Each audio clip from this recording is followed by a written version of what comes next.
अरे आओ भाई, मेरे साथ बोलो, हरे कृष्णा हरे रामा, और प्रभु की भक्ति में लीन हो जाओ। माफ करना भाई, पर मुझे तो दूरी रखो। क्या हुआ, आप धार्मिक नहीं हैं? आप भगवान को नहीं मानते?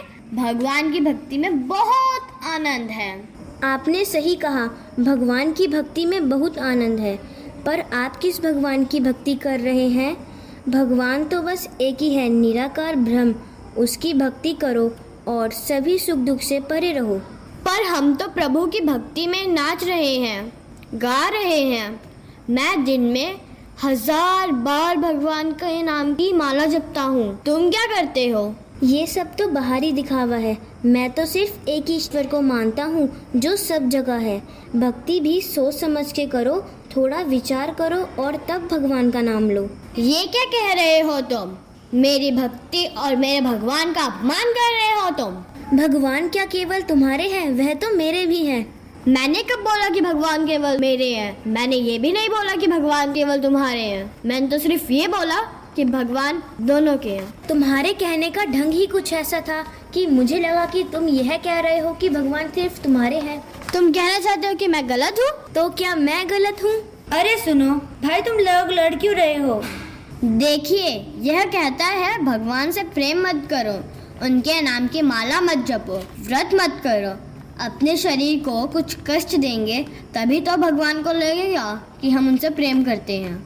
मेरा बस ये कहना है कि भगवान का प्रेम से क्या लेना, वो तो इन सब भावनाओं से परे हैं। वो तो निराकार ब्रह्म है, उन्हें इन सब चीजों से क्या लेना। देखो, मैंने तुम दोनों को सुना है, पर तुम दोनों की बात आधी सही और आधी गलत है। वह कैसे? मैं तुम्हें श्री कृष्ण भगवान और उद्धव जी का एक प्रसंग सुनाती हूँ, जिससे तुम्हारे सारे सवालों के जवाब तुम्हें मिल जाएंगे।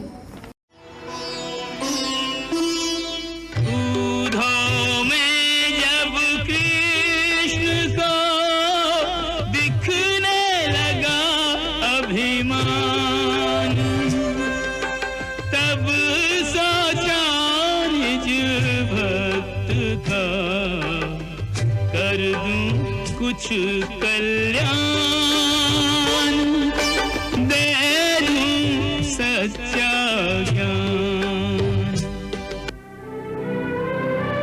उद्धव श्री कृष्ण को समझा रहे हैं कि यदि तुम सचमुच गोपियों का कल्याण करना चाहते हो तो उन्हें मोह के अंधकार से निकालकर ज्ञान का प्रकाश प्रदान करो।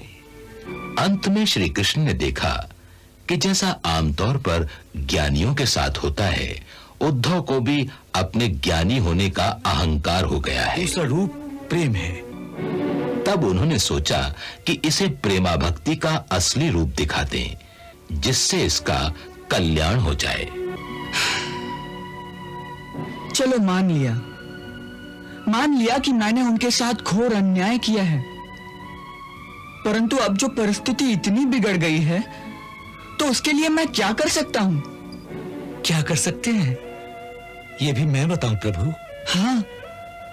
हाँ बताओ ना। आप ये माया मोह की लहरें उनकी ओर न भेजकर उनकी ओर ज्ञान की किरणें भेजो। मोह के अंधकार में फंसे हुए उनके जीवन में ज्ञान का प्रकाश फैलाओ। आप सच कह रहे हैं उद्धव भैया, उन्हें यही सच्चा ज्ञान प्रदान करना चाहिए, परंतु मुझे तो उनसे डर लगता है। उनके प्रेम का प्रवाह इतना प्रबल है कि वो ज्ञान के किनारों को भी तोड़ देगा। इसलिए मैं तो उन्हें समझाने नहीं जाऊंगा। भगवान होकर बच्चों जैसी बातें करते हो। मैं जानता हूं, मैं अच्छी तरह जानता हूं, यदि आप चाहो तो केवल इच्छा मात्र से यहां बैठे ही बैठे उन सब के हृदय में ज्ञान का प्रकाश डाल सकते हो। परंतु यदि आप संसार को ब्रह्म ज्ञान की शक्ति दिखाने की लीला करना चाहते हो तो ऐसा ही सही, मैं इस लीला में आपका साथ अवश्य दूंगा। मैं अवश्य गोकुल वृंदावन जाऊंगा और वहां आपके प्रेम और मोह की पीड़ा के कारण छाई हुई उदासी के अंधेरे वातावरण में ज्ञान का ऐसा दीपक जला दूंगा कि चारों ओर ब्रह्म ज्ञान का प्रकाश फैल जाएगा।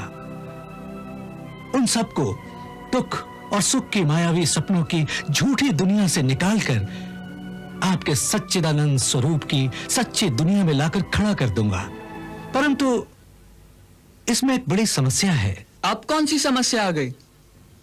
पहली तो ये कि वो मुझे पहचानती नहीं, और दूसरी ये कि जो मैं कहूंगा उस पर वो भरोसा क्यों करेंगी।